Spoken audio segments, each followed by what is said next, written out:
coaching carousel, Graziano. That's your specialty. This I can do. We got 4 head coach openings remaining. We start with the team that has the #1 pick in the draft, and the Raiders. Raiders met last night with Davis Webb, who's the Broncos quarterbacks coach. The Bills met with him earlier that day as well.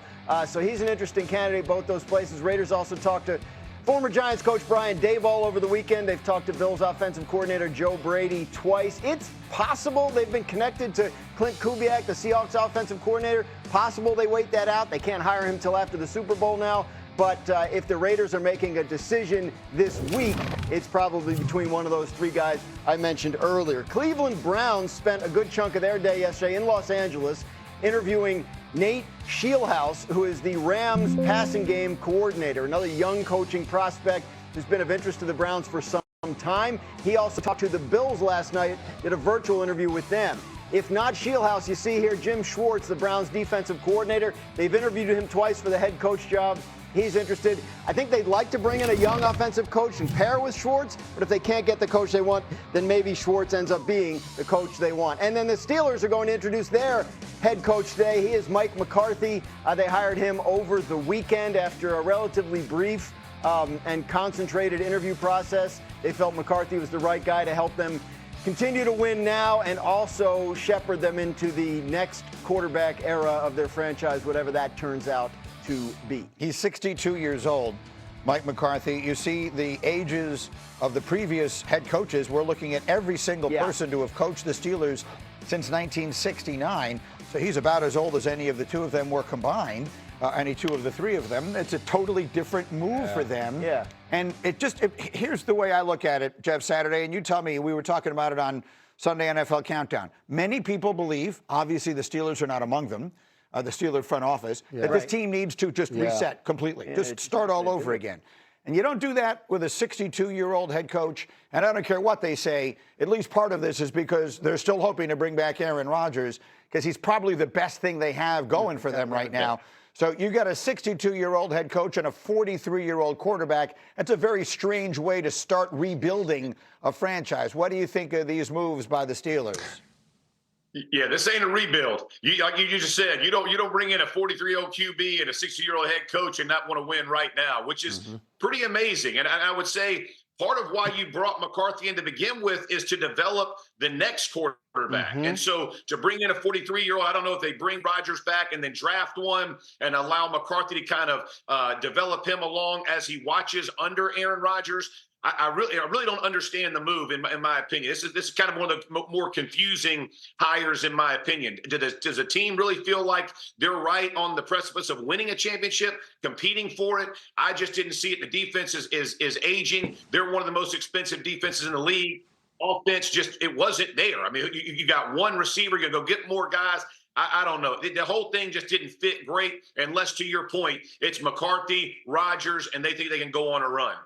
There's an element of this. Someone used the expression, they just don't seem willing to take their medicine. And look, on some level, I respect that, right? The Roonies, they're about trying to win all the time. Yeah. And the roster needs an overhaul. I mean, like, this is an interesting move because it's a move of a team that expects to continue to be as good as it's been. Right. And it's possible that the head coach was holding the whole thing together and the roster is going to start to show some cracks under a different coach. Now, it's important to note, the Steelers did not fire Mike Tomlin. They would have brought him back. Right. So, like, this was not their top choice. The top choice was Tomlin. If you're hiring your head coach because you think it'll help you keep 42-year-old Aaron Rodgers, who hasn't finished in the top 22 in QBR in 5 years, that's idiotic. Right. I mean, that would be a top 10 stupid decision in NFL history. To be clear. I don't think the Steelers did that. Right. I give them more credit than that. Right. I think they see Mike McCarthy as a better, more accomplished head coach than the other candidates they were talking to, and they know they're going to need to figure out quarterback for real at some point, and they feel like he's the kind of guy that can do that. I agree. Maybe the way I should have said it is, it does feel like it makes it likelier to me that Rodgers comes back for one more year than if they had hired a 32-year-old coach. Now, quick final thoughts. Go ahead, Neek, and then J-Mac. Yeah, I'm surprised that we all think that because they brought in McCarthy means that they're trying to make a push for the Super Bowl. No. They brought in someone who's stable, who they know can be a head coach. They might be willing to go into this transition. I think the reason why we believe that they aren't is because they never have. That's more the evidence to me that they may not blow this up and start completely over. But the quarterback question is the future there is not going to be Aaron Rodgers. Whether he comes back or not, or whether Mike McCarthy is a head coach in order to entice him back or not is irrelevant. They need to bring in a lot of other quarterbacks, including maybe drafting one and signing or trading for one to start trying to answer that question. Yeah, I think to a certain extent you see the McCarthy, you compare his resume to John Harbaugh's, who was the hottest name on the list this offseason when it comes to head coaches. So it kind of makes sense. But I think for Steelers fans, it almost feels like Groundhog Day, where you're like, all right, we're going to bring Mike McCarthy in. What's going to be different about the 2026 Steelers that's been different from the past 5 or 6 years where they haven't been able to win a playoff game? So I think for fans, there's a lot left to be desired. And they were looking at some of those other candidates,